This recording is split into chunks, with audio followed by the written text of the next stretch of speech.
masuk riba.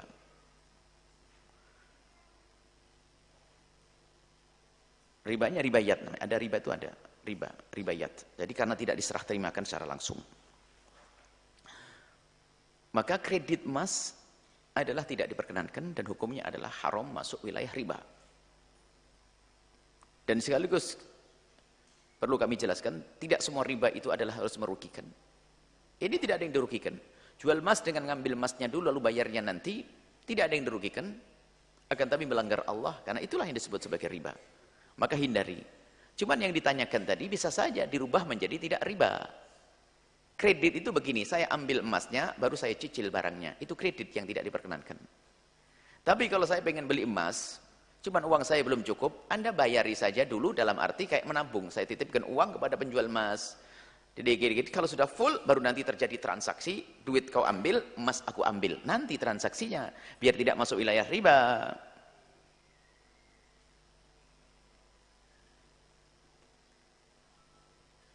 Jadi riba itu ada seperti itu, ada ribayat, riba fadl, riba nasi'ah, ada riba gharat, ada 4 macam riba. Selama ini yang kita sebut selama ini adalah riba qard. Utang piutang yang ada tambahannya riba qard. Kullu qardin jara naf'an fa huwa riba. Setiap peminjaman yang di situ ada manfaat yang sudah masuk dalam transaksi manfaat yang dijanjikan kepada sang pemberi uang, pemberi utang, maka itu adalah riba. Baru nanti ada riba fadl. Emas dengan emas ada perbedaan timbangan. Emas dengan emas atau emas dengan uang, akan tapi transaksinya adalah uangnya diserahkan terlambat atau sebaliknya. Kemudian waktu ada transaksi harus kontan, halan. Aku beli emas sekarang dan aku jual sekarang, harus kontan. Begitulah aturan. Makanya kami juga menghimbau kepada bank syariah itu nggak perlulah memaksakan kredit emas, nggak mendesak. Memang kalau nggak kredit emas mati orang. Malah saya dapat surat, semoga Allah memberikan kesadaran pengampunan. Malah saya dapat surat selebaran bahwasanya kredit emas adalah boleh. Lah Anda ini bank syariah saya dukung, tapi yang begitu-begitu jangan dilanggar dong. Ini bank syariah, saya dukung bank syariah. Tapi kalau ada yang begitu, padahal dalam muqaddimahnya, tulisan yang diberikan pada muqaddimahnya adalah memang ulama mengatakan nggak boleh begini. Cuman karena ajib, aneh betul loh. Anda sendiri sadar kalau itu nggak benar. Saya serukan bank syariah di mana-mana. Terserah bank syariah mana saja, asalkan label syariah harus kita angkat. Cuman kadang-kadang ada keras kepala seperti itu. Malah saya dapat selebaran itu. Mungkin bahasa lain buya yang tobat begitu. Nah, gitu. Anda ini, dia ada mendesak. Apa yang mendesak dengan kredit emas? Mati memang Anda kalau tidak kredit emas. Efek balasannya besar.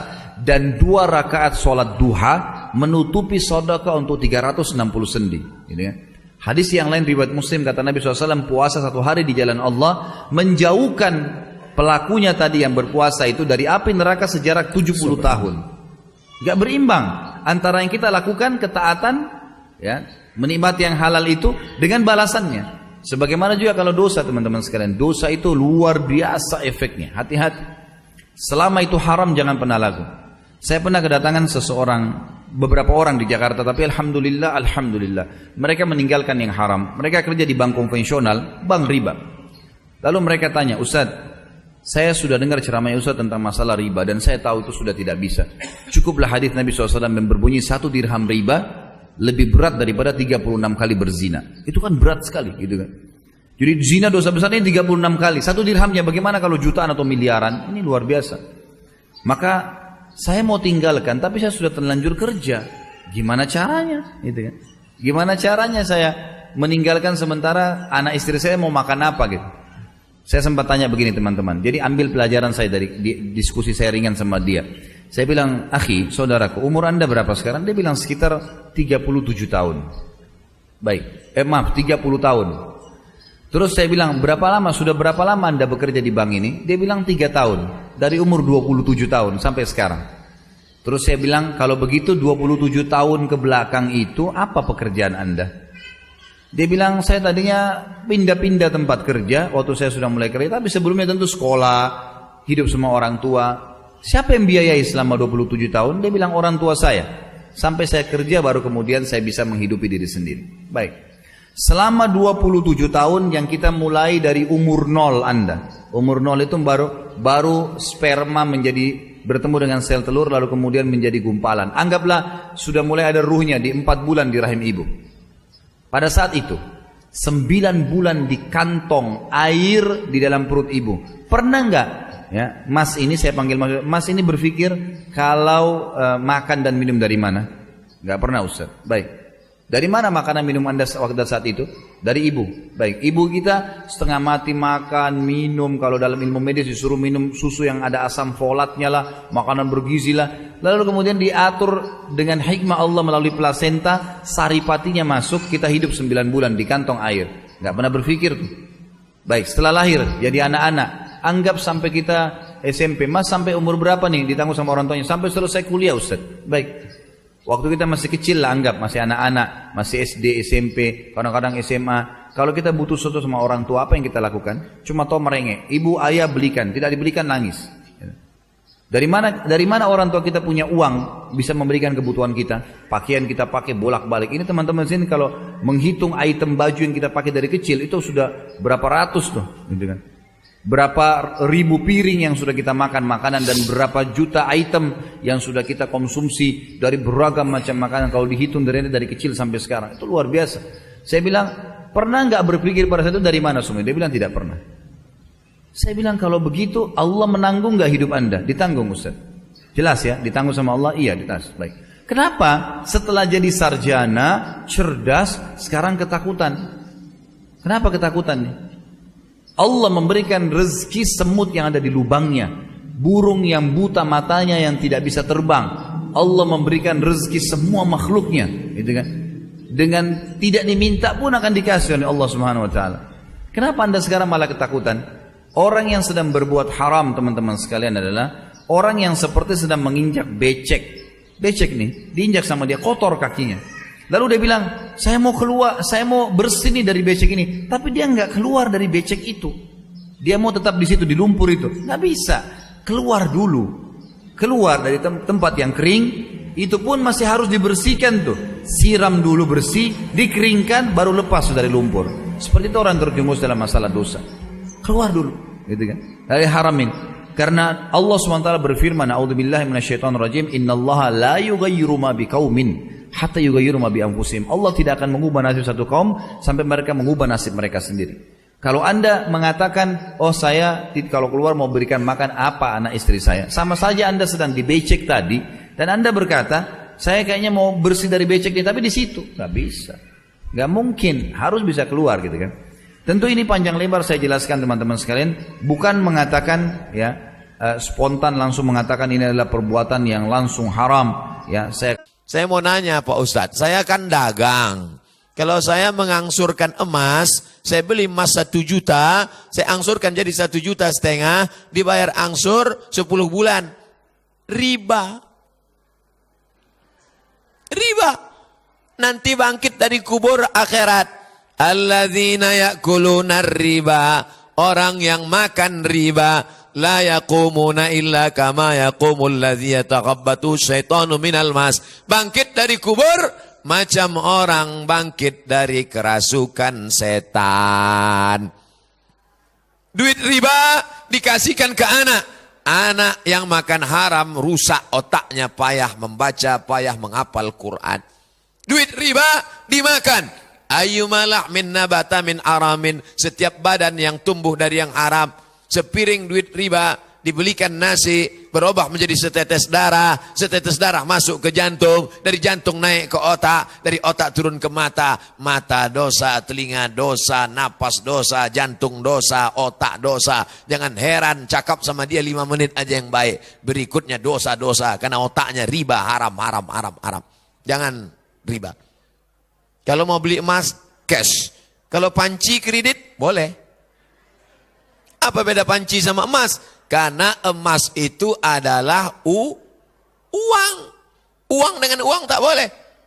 Uang dengan uang tak boleh, Ustaz? Tak boleh. Kenapa waktu di Makkah boleh membeli rupiah pakai ringgit?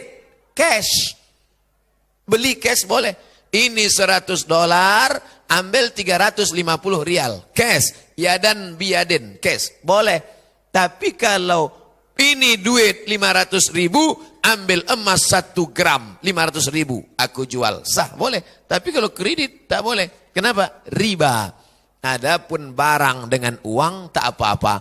Ini kan barang Pak Ustadz, emas. Emas itu zaman dulu sampai zaman sekarang adalah nilai tukar. Ya kan bicara tentang emas dan perak.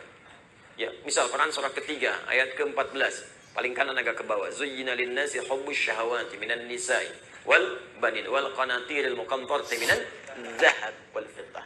Ya, qanatir muqantarah itu ada harta yang punya nilai intrinsik berharga. Yang kalau dikumpulkan punya nilai. Jadi ada harta yang punya nilai intrinsik, ada yang ekstrinsik. Intrinsik itu di dalamnya memang ada nilainya.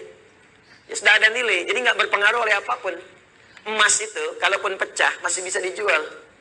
Ya, tapi uang kalau sobek ya kertas kok. Nilainya berubah-ubah. Makanya sekarang selalu mengalami devaluasi. Menurut saya bukan mengalami penurunan, tuh memang nilainya diturunkan dengan kepentingan tertentu. Dulu itu masih menggunakan emas. Ya, masih menggunakan emas. Isyarat Quran, hadis masih dipakai. Bahkan di Amerika pun masih pakai. Pada tahun 1930-an, 1934 dari 1932 itu diuji coba. Dia ada sekumpulan orang berkumpul memikirkan sikap monopoli. Bagaimana memonopoli dunia dari sistem keuangan. Maka diwujudkanlah uang kertas itu. Diuji coba asalnya di negara barat sana. Lokal sifatnya. Lokal. Apa yang diuji coba? Ditarik emas-emas dari penduduk lokal, dibuatlah uang kertas. Yang tidak mematuhi diberikan hukuman. Maka dari situ diberikan uang kertas, tapi uang kertas itu masih punya nilai setara dengan emas. Diberikan per onsnya emas itu setara dengan $20 pada masa itu. Terus orang nukar tuh, yang sadar bahwa kertas ini nggak punya nilai intrinsik, maka dia menyimpan kemudian emasnya di tempat lain supaya tidak kena hukuman. Ini kisah nyata ini, nanti ada perjanjiannya. Teman-teman sekalian, apa yang terjadi? Ketika uang itu sudah menyebar dan emasnya cukup terkumpul, maka diturunkan dan devaluasi nilainya. Yang tadinya per onsnya $20, ya diturunkan nilainya. Seakan-akan harga emas itu jadi naik, padahal emas itu segitu-gitu aja. Ya, uangnya turun lagi. Jadi berapa? $35. Ya, nilainya terus bertambah. Jadi seakan-akan jadi mahal gitu. Ya, padahal uangnya diturunkan, nilai uangnya yang turun, bukan barang yang naik. Apa yang terjadi ketika mereka melihat kemudian jadi nilai itu berkurang, si emas itu kemudian punya nilai lagi, disetarakan lagi, akhirnya mereka borong lagi. Melihat uji cobanya berhasil, maka dipaksakanlah ke seluruh dunia. Maka dipaksa uang mata uang yang kita gunakan untuk turun nilainya. Mata uang mereka naik. Makanya satu kita balas dengan 13.000. Mereka cuma mengeluarkan satu, kita keluarkan 13.000. Dikuraslah kemudian harta benda kita keluar. Paling gampang. Makanya nggak ada nilainya. Tempat lain ada yang 20.000. Mereka ngasih satu, kita ngasih 20. Dan yang paling gampang itu kan kertas. Kertas kalau disobek, dihilangkan nilainya, nggak ada nilai. Sudah pulaunya keluar, sudah hartanya keluar, sudah emasnya diambil, ditukar dengan kertas. Mana ada kita nukar emas dengan kertas? Kertas nggak ada nilainya, disobek udah hilang. Bagaimana sekarang kalau mereka hilangkan? Kami sudah tidak menggunakan sistem uang lagi. Sementara harta benda kita sudah pindah. Apa yang mau kita sesali kemudian hari? Nah, makanya ini bahasa, ini ilmiah ya, ilmiah. Kalau mau diskusi silahkan. Ini ilmiah. Jadi kita diskusi. Makanya dulu Bung Karno ketika membuat uang itu konsultasi pada ulama. Dan ulama mengusulkan tetap berikan nilai intrinsik di uang kertas itu setara dengan emas sekian ons misalnya. Ya sekian gram. Supaya ada nilainya. Kalau enggak itu jadi kertas. Itu sempat dipakai. Coba belajar sejarah yang baik. Cek lagi ke belakang. Dulu nilai uang kita itu ada setara dengan emasnya. Belakangan kemudian dihapuskan, jadi kertas saja di situ. Makanya nilainya semakin melemah. Sebetulnya bukan uangnya yang lemah, bukan bendanya yang naik, uangnya yang dilemahkan. Kalau bendanya segitu-gitu aja, tempe kan gak berubah segitu-gitu juga. Cuma nilai uangnya melemah, seakan-akan tempenya naik, padahal keratnya segitu aja. Akhirnya tempe pun disesuaikan dengan uang. Ya kan, 2.000 tebel, 1.000 tipis gitu kan. Ya, 500 udah tipis dibelah. Itu kan? Itu coba belajar di situ. Terus ada perjanjian dulu, se-Eropa itu diajak kumpul. Makanya bikin dulu ada The Fed ya, masih sekarang sampai ada. Terus IMF dibuat pada saat itu untuk ngutang-ngutangi. Ya itu ini pelajaran ya, mesti kita tahu gitu ya, konteks ini untuk belajar. Makanya ekonomi kita itu selain pintar mesti soleh. Supaya dengan kesolehannya bisa memberikan manfaat untuk bangsa. Itu poinnya. Dan kita mesti belajar. Nah termasuk ini bisa dibawa bekal untuk haji. Kalau mau haji, mau umroh, nabung pakai emas. Nggak akan berubah. Nabung pakai emas. Silahkan ada logam mulia, ada dinar, kumpulkan. Demi Allah saya katakan ya, nilai itu, karena emas itu punya nilai intrinsik, maka dia akan terus naik. Akan setara. Harga kambing di masa Nabi, sampai sekarang pun sama nilainya segitu. Jadi walaupun orang kelihatan naik sekian juta, dulu cuma 1, sekarang juta. Dinar cuma 1 dinar selesai. Dari dulu 1 dinar, sekarang 1 dinar. Ya. Dari dulu emasnya sekian, ya sekian. Anda kalau nabung pakai emas, mungkin nggak akan 20 tahun, 40 tahun. 10 tahun Anda pakai HJONA Plus tuh. Kenapa? Karena yang Anda kumpulkan tuh nilainya itu terus naik. Sementara kalau Anda nabung segitu-gitu juga, juta ya sejuta. 25 juta ya 25 juta. Cuman persoalannya ketika berangkat, didevaluasi nilainya, jadi mahal. Naik. Di kerja keras Anda itu terkumpulnya cuma segitu. Coba bayangkan kalau 10 tahun Anda dapat penghasilan, belikan emas.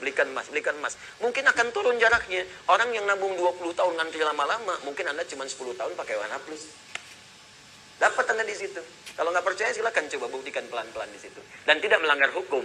Karena uang transaksi yang kita gunakan tetap rupiah. Kita nabung pakai emas, jual pakai rupiah, setelah itu berangkat. Ya kan? Apa yang dilanggar? Nggak ada yang dilanggar. Dan kita memberikan pelajaran bahwa ada nilai di balik itu ketika mengikuti tuntunan-tuntunan Rasulullah SAW, menghidupkan nilai kebangsaan kita di situ. Jelas di sini? Baik, itu bagian pertama. Yang belum